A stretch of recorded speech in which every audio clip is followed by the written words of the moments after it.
The funding for this video is provided by the amazing members of my Patreon. Also contributions from viewers like you. Thank you. Yeah, I started from PBS Kids. What you gonna do? Fight me?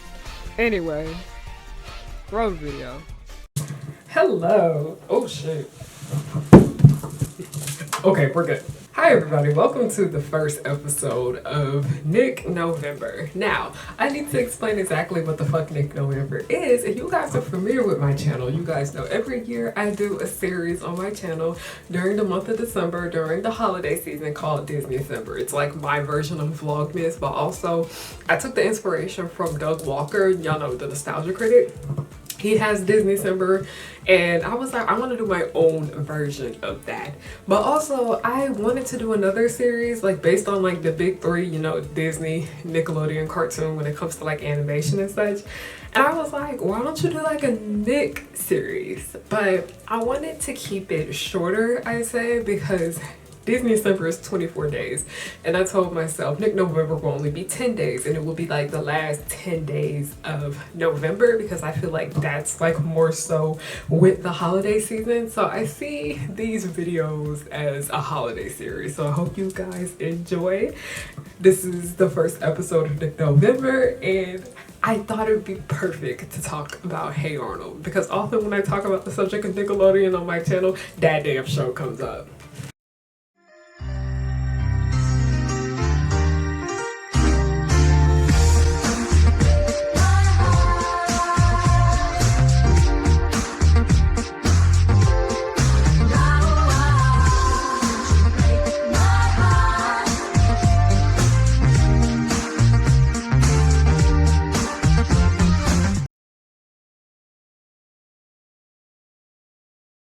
Okay, but before we get started, because Nick November is going on during the run of me getting my Black Friday stuff out and like just stuff for my shop in general, I want to do some quick little self promo. First of all, we're gonna go ahead and start with the bonnets. So a lot of you guys know that I sell lots and lots of bonnets for my website. Well, lots and lots of bonnets now, but I added a lot more. So I'm just gonna go through over here and get some of the ones that are relevant to Nick November, more so the Nickelodeon and Paramount properties. So the first one we have is the Draculaura bonnet. As we have right here, this is Draculaura. I like to call Draculaura Lala because that was the name of her character that they called her in like the Monster High book. So I have the Draculaura bonnet right in there. Isn't she cute? I got y'all's favorite, Claudine. Oh yes, also y'all ate me up when it came to like the Draculaura bonnet, because I posted the Frankie bonnet and y'all were like, hit me up when you get Draculaura.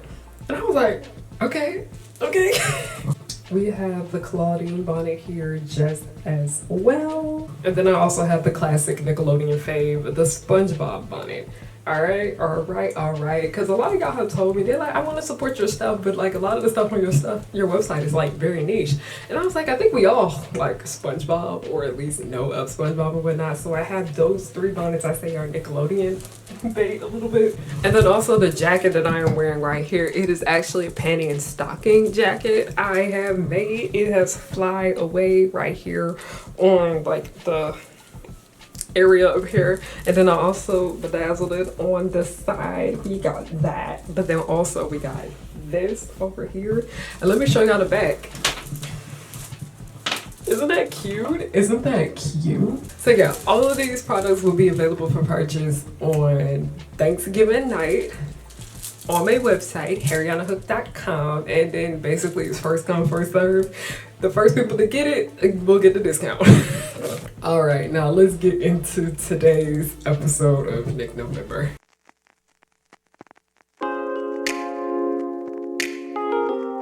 Before going into my commentary with the subject of Hey Arnold and how they portrayed this biracial girl, I do want to read a bit from this article that I found about how Hollywood does an awful job when it comes to telling biracial stories. And while Nadine's character is a character that isn't necessarily extremely important to the story of Hey Arnold, that's a big problem with it right there. This article right here. I am going to read a bit of it to you all, and then I will continue on with my commentary, because I do feel like Nadine does fall into the tragic mulatto trope, because the way we see a lot of half black and half white people portrayed in our media, where it is known that they are half black and half white, it's very questionable. And the way this show just kind of had her be belittled by her friend the whole time and did nothing with her does contribute to that. Eventually, through novels like these and like Passing and Imitation of Life and more, the tragic mulatto became synonymous with stereotype we recognize today. A bitter biracial person, often female, who faces self-hatred and discrimination from both sides. It also presents a toxic narrative. The miscegenation or mixed race marriage is to blame for the mental illness and should be stopped. While these ideas can certainly hold some truth depending on the person, there's a lot more complexity to being multiracial than just choosing. As mixed population increases in this country, those layers often skyrocket as well. Yet pop culture is still stuck in a version of the now laughable mulatto trope.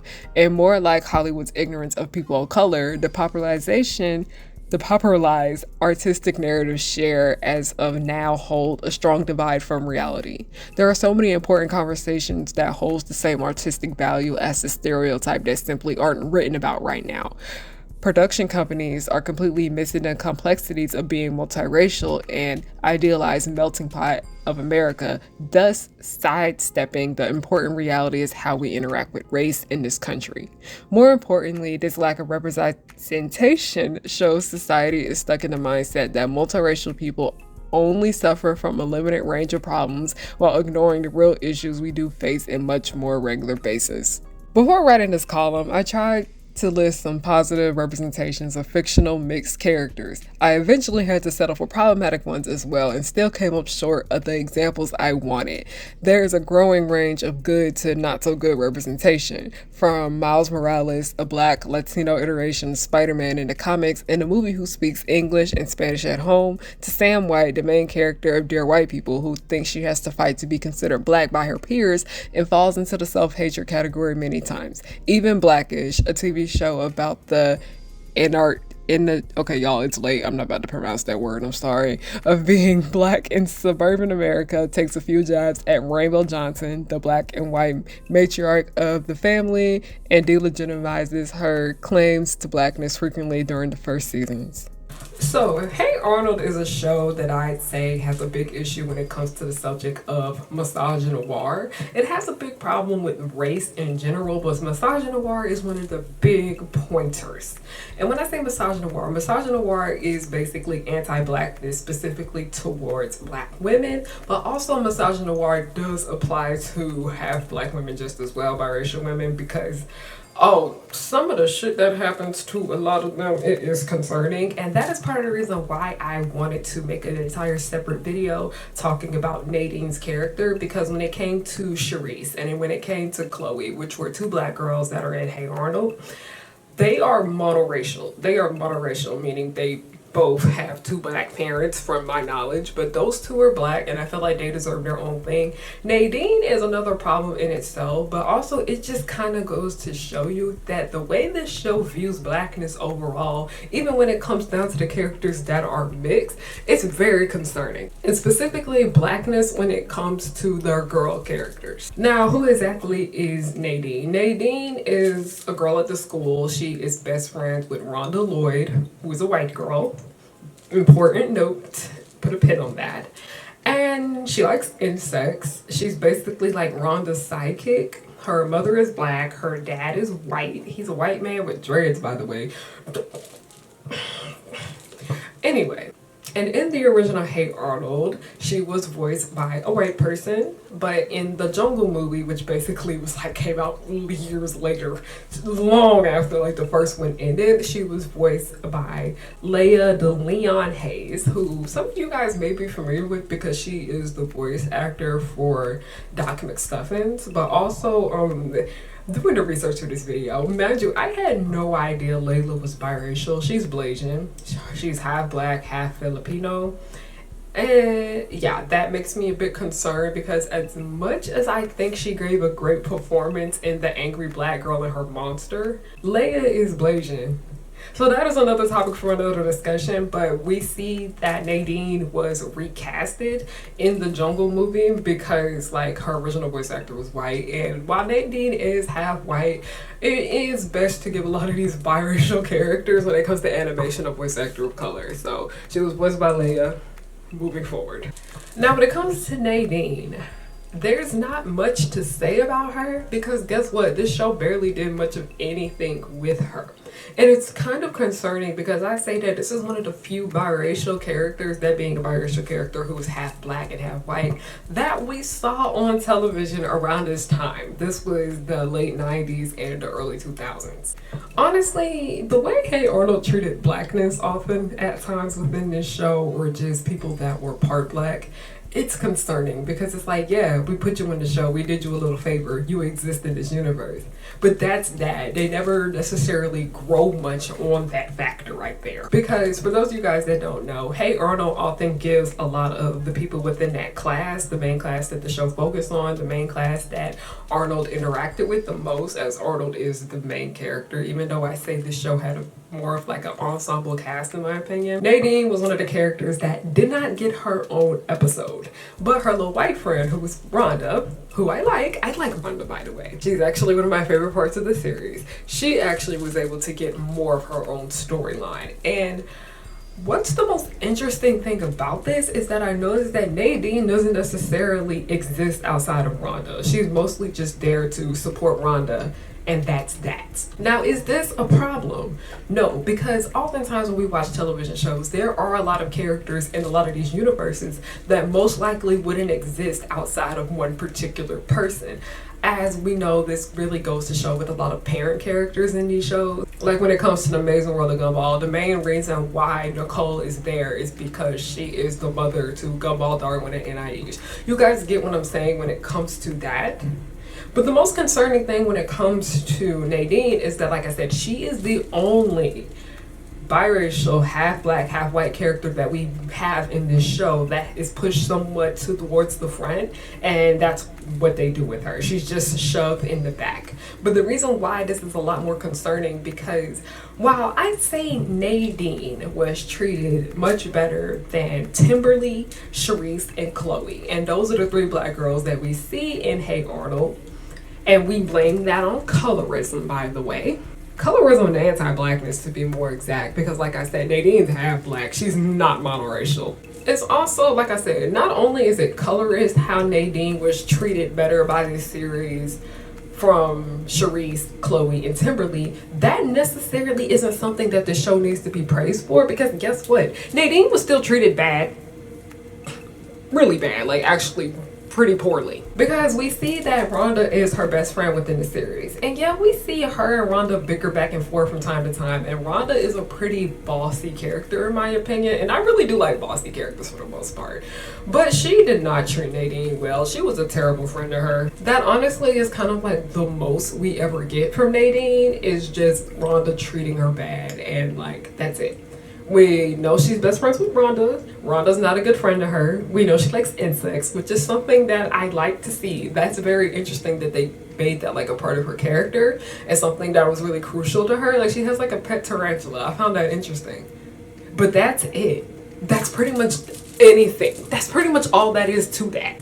This show just goes to show you that they truly do struggle when it comes to the subject of blackness and girlhood, because it is concerning. And when I made that video about Chloe about 2 years ago, the reason I was so upset within it, because I was so frustrated with how it took me so long to realize how poorly this show treated her. Because when I watched that episode when I was younger, I liked it for the most part because like, oh, I see one of me in this series. That's great. But then as time passed and I realized that there is so much anti-blackness within the animation industry, and it shows truly on the paper when people are going in and wanting to include these characters in here but not realize what they're doing is offensive. And mind you, a lot of people don't realize that so much of the language that they use and the way they perceive people of color can be microaggressive. editing me because I know somebody is going to bring this up in the comment section, but I did not talk about Maria in this video because it's never been established if she was black or not, being that if she's Afro-Latina, like half black, anything like that. They just say that Maria is Latina. But also, this show was terrible to her. And if you guys want me to make a video about how Hey Arnold handles like this spicy Latina trope, because that's literally what the fuck her character is, it's making me so mad thinking about it, please comment down below. I genuinely would love to know. Okay, let me continue on with the commentary in this video. I strictly wanted to keep this on Nadine and the way blackness is viewed. Maria can be talked about another day. For those of you guys who don't know, I studied African American studies in college, and then also we study so much of how blackness is viewed within our media. I realized that the way this show treats its black girls, or the girls that are half black, it's much different than how they treat the other girls of color who aren't black or half black, and the black boys. Because while there is a lot of work that needed to be done both with Gerald and Jamie-O's characters, the treatment of the black girls within Hey Arnold honestly opens a door for so many more of the problems that we have with the way animation treats black girls and biracial black girls as a whole. Because as I was putting this video together and getting my thoughts jotted out right here that you guys see I'm looking down on my phone at, I realized that there's not even that much to say about Nadine's character as a whole, but the problem with there not being much to say about her character just opens up a bigger discussion about how we really need to do better about who we allow in these writers' rooms when it comes to creating characters like this. Because it reminded me of something that I was talking about in the video that I made about Jawbreaker and 80s and 90s tokenism with a lot of these black teen movies that were coming out at the time, where they would include like a black or a biracial character in the movie, and they're just kind of like there to take up space. They don't necessarily contribute much of anything of importance to the overall plot. That is something that I have noticed a lot within animation, and that is some shit that I noticed that Hey Arnold did specifically with Nadine's character versus Chloe, Charisse, and Timberly. Chloe, Charisse, and Timberly were just there and the story just treated them bad. Nadine, on the other hand, doesn't necessarily do much of anything. And it just reminds me of that thing where we were talking about why are so many like black and biracial characters within our media, why are they so one-dimensional? It honestly just comes down to the fact that the way this show views blackness is concerning, because we are going to bring up Phoebe in a minute. But we have Nadine. Nadine, in my opinion, she was just there. She just had her white friend treat her bad, and that's pretty much it. But also, as I mentioned, that this is one of the few biracial characters that we saw in animation at this time, specifically being a biracial that is half black and half white. I'm sorry, but it's nice that we have that character like that in this show. But if you're not going to do much of anything with her, it's still poor representation, despite if she was a well-behaved person or not. Like, that is something that I wish a lot of people would understand when it comes to the way we view characters of color within our media. It doesn't matter if they're well-behaved or not. Does the story treat them well? And when I say does the story treat them well, I mean, do they actually have purpose? Do they have their own storyline? What exactly is going on? And people can say, oh, it doesn't matter that Nadine didn't have her own storyline because Hey Arnold isn't a show that focuses on her. While yes, I get that, numerous people in that class had episodes that focused on them. Why couldn't Nadine get one? And for those of you guys who don't know, Nadine wasn't the only biracial person in that class, because the other biracial person in that class was Phoebe, who was half white, half Asian. And it just opens up another topic for another discussion when it comes to the subject of like the model minority, which is very, very harmful way of thinking. Because when I was sitting back and watching through Hey Arnold and thinking about it, I would go and say that Hey Arnold treated Phoebe pretty decently compared to the way they treated Charisse, Kimberly, Chloe, and including Nadine. Because Phoebe actually had like storylines of her own. Phoebe actually existed outside of her friend, and even though they still use Phoebe as like a token minority friend to Helga, who is white, remember this is 90s animation. I'd say that Phoebe was written way better than Nadine, Chloe, Timberly, and Charisse. And the main reason I keep saying all four of those names is because y'all don't learn their names. Because of the way this show degraded all four of these girls, I don't want to sit here and just refer to them as the mixed girl or the black girl. I'm going to sit here and call them by their names. Was the characterization of Phoebe's character perfect? No. But it also goes to show you that there were so many biases there in that writer's room when it came to her versus the other girls of color. And honestly, seeing the way Phoebe was treated compared to the other four, it even makes this more concerning on Phoebe's end, in my opinion. Because it goes to show you that they can do a much better job when it comes to writing their girls of color, but they chose not to when it had to do with the girls who were black or half black. As much as I like to sit back and rewatch a lot of the shows that I enjoyed growing up, I can't help but be slightly disturbed with the way the shows choose to portray people of color, but especially those who are half black or moderacially black. And a lot of people sit here and be like, why can't you just enjoy something for what it is? Why can't you look past this? Baby, this is what I do in school. This is literally what I study. So it's kind of hard for me to avoid looking at those things. But also these things have shown me like, yeah, this is what we can avoid in the future when it comes to creating these characters. And I mention all the time that Hey Arnold is a show that I will always praise for the great that it has done. But I'm still going to drag the series for how it portrays blackness because it was disturbing. I know oftentimes that we sit here and talk about shows that we would love to see get rebooted in the future, and Hey Arnold is a show that a lot of people keep talking about they would love to see rebooted. And like, yeah, let's make a continuation of the show where the characters are older and this and that and the third and yada yada yada. And while Hey Arnold would work as like an adaptation where they make the characters older in theory, walk with me, it works in theory, but when I actually sit down and I look at a lot of what they have done with these characters, specifically the ones of color, I'm like, if you're not going to get people of color in this writer's room, don't bring them back, please. Specifically people of color that know how to handle these characters well. Like, don't bring the show back if you're gonna do that shit again. Hey Arnold, in my opinion, is one of those shows I have noticed that so many people have become a bit afraid to say anything slightly negative about or giving it critique for the most part. But I feel like series like this is where we really do need to take the rose-colored glasses off and analyze them for what they are, and that being shows that came out in the 90s and the 2000s that were mostly written by white people. That is something that we just really do need to address. If we can sit here and analyze how much of a mess the Proud Family is, we can do it with the other shows just as well. And mind you, I love the Proud Family. It's something that I hold near and dear to my heart because it was one of like the first black cartoons that I watched growing up. But I'm not gonna sit here and act as if the show didn't have issues, because it truly did. But part of the reason I don't necessarily make videos about the Proud Family is because plenty of other people on this platform do so when it comes to the way it portrays social issues and blackness overall. With Hey Arnold, it's kind of frustrating because it's just like constant praise on top of praise on top of praise on top of praise. And while this show is one that I do think deserves the praise, because the way this series handles Helga's character is great.